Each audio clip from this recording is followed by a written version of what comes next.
every time we get one of these parties that pretends to be anti-establishment, like Reform did, like Restore did, they always turn out to be the same thing. They're always the same thing.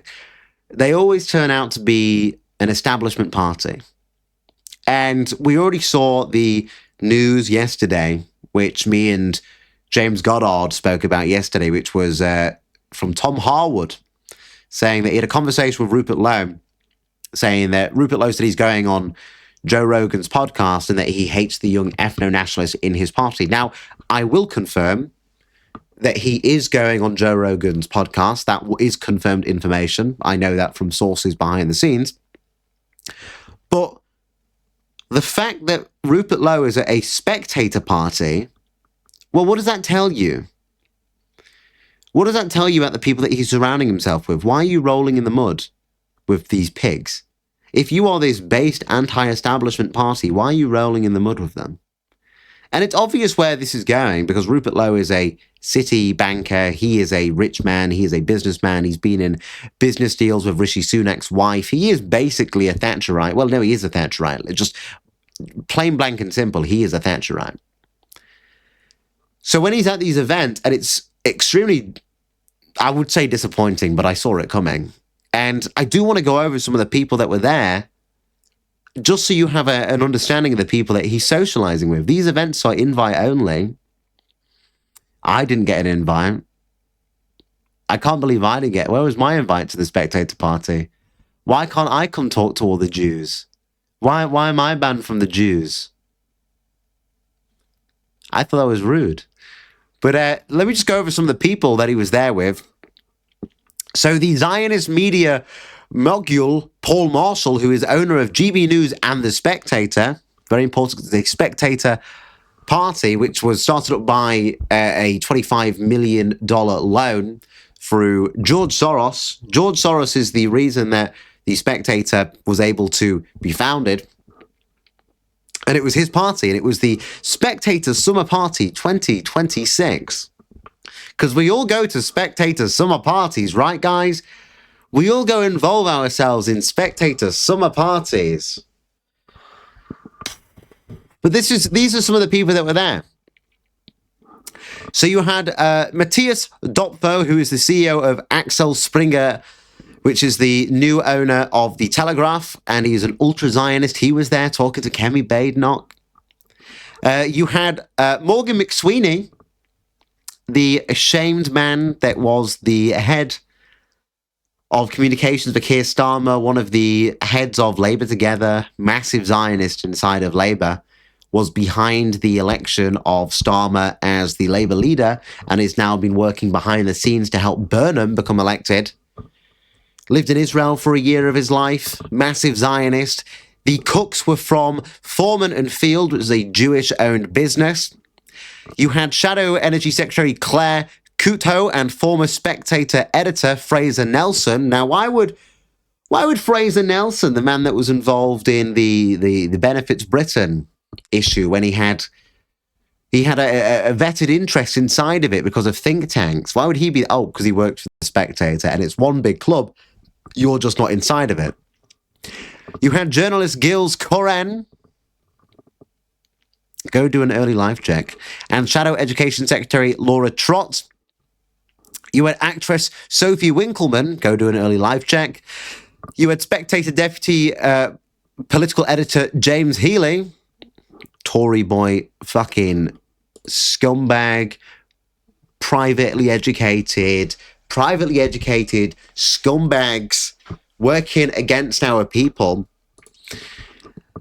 You had artist Grayson Perry, who's a man that likes to dress up like a woman. Nothing says the ruling class like trannies, right, guys? Nothing says like the ruling class like trannies, right, guys? Spectator political correspondent Noah Hoffman, go do an early life check. Broadcaster Vanessa Velt and Chris Mason, go do an early life check. There's just every single one of these things. You got people from the Feminist Society, like head of TTV, Natasha Feroz. You've got people like Times Radio's Aisha Hariska and Labour's Baroness Lucina Berger, a Muslim and a Jew. You've got Labour and Tory advisors having a right old time. It's just the uni party, like Labour advisor Mark Mavitti and Tory advisor Casper Mitchie, and the Spectator's Tally Fraser. So you've got Labour and Tory advisors working together. Wow, it's almost like the uni party is just always going to be working in its side of itself, because frankly, they're the exact same thing. They're offering you the status quo. You've got Sun political editor Jack Elsom, Conservative MP Katie Lamb, and Spectator assistant editor Madeleine Grant. With Madeleine Grant is massively pro-Jewish. Katie Lamb is Jewish. You've got Reform advisor Dr. James Ork, who's a placeman. You've got people like barrister Natasha Hustorf, who you can go do an early life check of. You've got people like Peter Hitchens. Peter Hitchens and Spectator publisher Freddie Sayer go do early life checks. So is his wife. And then, of course, you've got Rupert Lowe. So where's the anti-establishment? Where's the anti-establishment when you've got trannies, homosexuals, Jews, Muslims, the uni party, Rupert Lowe, Reform advisors, Labour advisors, Tory advisors, every form of editor? It's Jewish, it's foreign, it's Soros funded. It's the establishment. It's fundamentally anti-British, it's fundamentally treasonous. Everything about these things, where they're all working together, they're all working in coalition and tangent. Does it really surprise you if Rupert Lowe did turn around and he said that he despises the young ethno-nationalists? Does it really matter if you believe it or not? Because it sounds believable. That's the issue. And look, I said this behind the scenes yesterday, and I was getting called a nut job. I was getting called a nut job.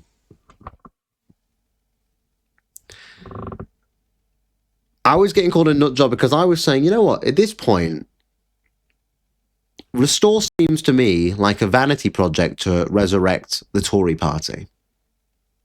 And let me explain. Rupert Lowe has gone on record before saying that the best vehicle forward is a rebranded Tory party. It's a rehashed Tory party. He's gone on record before saying that he's a true Tory. He's gone on record before saying that he admires Kemi Badenoch. He's gone on record before basically praising the Tories.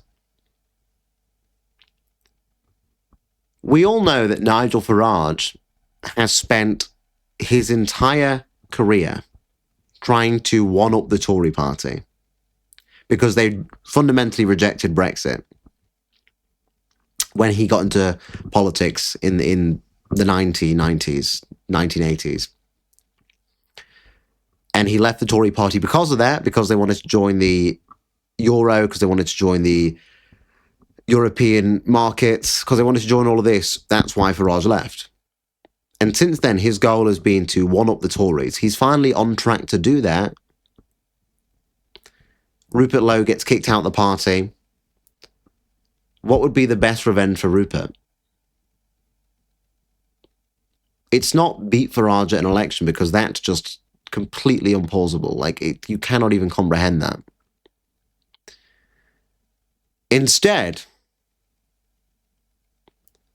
what would be the best suggestion to get revenge on this man that you now see as a political enemy? Someone like Farage. And you talk about a rebirth Tory party. You praise Kemi Badenoch. Since the last few elections, like Makerfield, you've seen the Tories increase on the polls, and Restore have began to not stand in certain constituencies. You notice how they didn't stand in South Aberdeen, where the Tories won, but they stood in Makerfield. Have you ever considered that maybe the reason Rupert started Restore was not because he thought he could win a general election, but he thought he could help take down Reform a notch and force Nigel into a coalition with the Tories.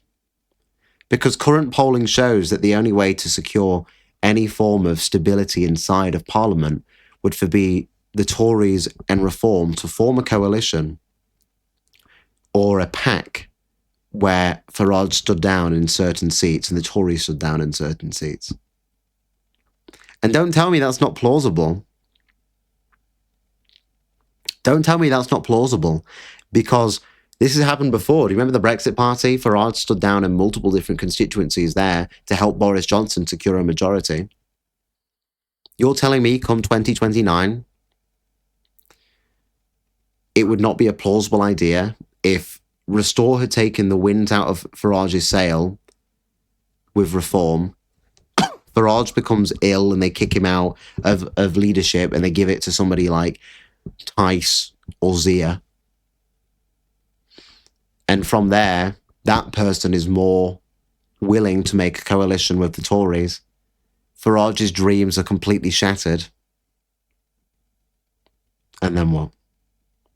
You end up with a Reform Tory coalition. Rupert retires. He's done his job. He ruined Farage's dreams at ever becoming Prime Minister, ever beating the Tories. And Farage's dream of having a party that could beat the establishment becomes the establishment. Solidifies as the establishment. It's already the establishment, but solidifies as the establishment. I find it very conspicuous. Maybe I'm crazy, right? Maybe I'm just a conspiracy nut job. But I find it very conspicuous that he's willing to go to these establishment parties with like Kemi Badenoch and all these Tory figures and Tory journalists. And it just seems like maybe this entire plan was just an ego battle to make Farage lose the one thing that he always wanted, which was to one-up the Tories. Because he was doing that, and now he's not.